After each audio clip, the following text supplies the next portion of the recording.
Hello, this is Woke House YouTube channel. I dedicate the merit of this video to my Lama Tuku Sori Dechen Rinpoche. I wanted to come out here to a graveyard to actually shoot this video because several reasons. One, life is impermanent. Nothing lasts. So that's one of the basics of the Four Noble Truths, is that all of life is dukkha, which is suffering.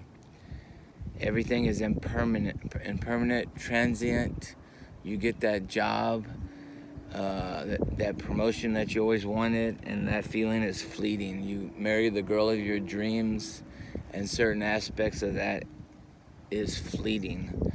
No matter what we do, get the new car, it's already depreciating. You get the new house, it's already depreciating. Everything is fleeting. Everything is in flux. There's no solid ground to stand on in this life. And so that causes impermanence. And what we do is we attach to these things, or we hope, or we always seek for some solid ground to stand on. That's our desire. So our desire is what causes dukkha. That expectation that when I get there and do that, then that's going to be perfect. Or when I reach this point, or whatever it is, any other place than right here, right now.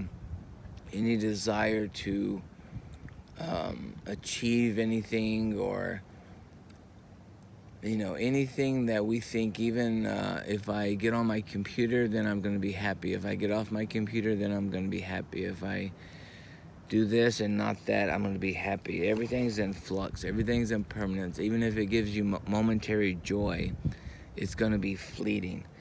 And I'm not saying that we can't, try to get a promotion at work, or try to marry the girl of our dreams, or any of those things. If that's more like a monastic life. If you want to live the life of a monk or a nun, and that's your calling in this life, that's fine. But for us regular householders, we still have to pay the bills, and we still have to make decisions, and we have to do planning. But there can be a calm, and there can be a peace about it. Another reason I came out here to the graveyard is because this is where my family's buried. I have my father. I'm literally on my father's grave right now.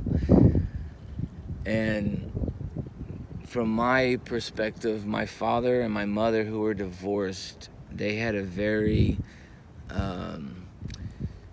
I think that my mom and my dad had very little peace in their life. My dad suffered from depression and alcoholism, and my mother, she had panic disorder, anxiety disorder from things that happened to her when she was a child. So a lot of times I saw my dad asleep or drunk, and my mom constantly worried. So 99% of everything that they suffered from in their life was going on up here. We had houses, we had food in the refrigerator. One way or another, the bills got paid. I don't remember them ever being attacked or being in a war. Life was normal. But upstairs, that's where the suffering lie. The constant worry of my mother, the anxiety, the not being able to sit down for more than 5 minutes, the wanting to escape into sleep of my father, wanting to escape into alcohol. All of that was, no one was doing that to him except for his own mind. So in our last video, we saw that Buddha was enlightened under the Bodhi tree. Let's talk about some of the things that might have occurred to him during his enlightenment. And we can see what he taught for 45 years after his awakening. So Buddha taught the Four Noble Truths and the Eightfold Path. What are the Four Noble Truths? The first truth is that all of life is suffering, or dukkha. The second noble truth is that dukkha, or suffering, is caused by our own desires not being fulfilled, or there's no possibility for our desires to be fulfilled. And the third noble truth is that there can be an end, or a cessation of these desires. Therefore, a cessation of suffering, or dukkha. We can live a life without suffering. And the fourth noble truth is that there's a lifestyle that includes 8 things. And if we live this type of lifestyle, it's the possibility that leads to a life without suffering. So Buddha said that he was like a great physician, and that the Four Noble Truths were like a medical diagnosis. And we can explain that a little bit. He said that,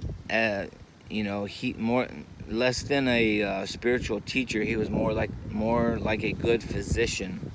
And you'll remember even Jesus was compared to a great physician. So Buddha was like a doctor that was making a diagnosis of us.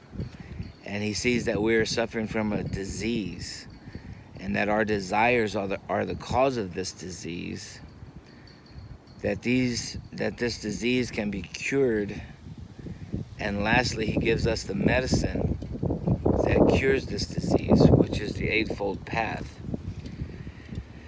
And this Eightfold Path leads to the end of this sickness, or liberation from this disease.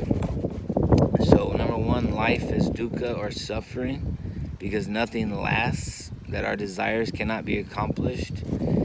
We desire something other than this, and that is the second noble truth, that our desires cause our own suffering. And the third noble truth is that we can be happy in the present moment, that we can get rid of these desires, or these unrealistic expectations about life. And then 4, he tells us about the Eightfold Path, which is right view, right intention, right speech, right action, right livelihood, right effort, right mindfulness, right right concentration, or perspective. What are you concentrating on? What is your perspective? Is the glass half full or half empty? Do you see the trash in your neighborhood, or do you see the beautiful trees in your neighborhood? And are you willing to pick up the trash in your neighborhood so that others are more likely to see the beautiful trees instead of focus on the trash? All right, we'll discuss this more in the next video. Om Mani Padme Hum. Namaste. Peace be with you.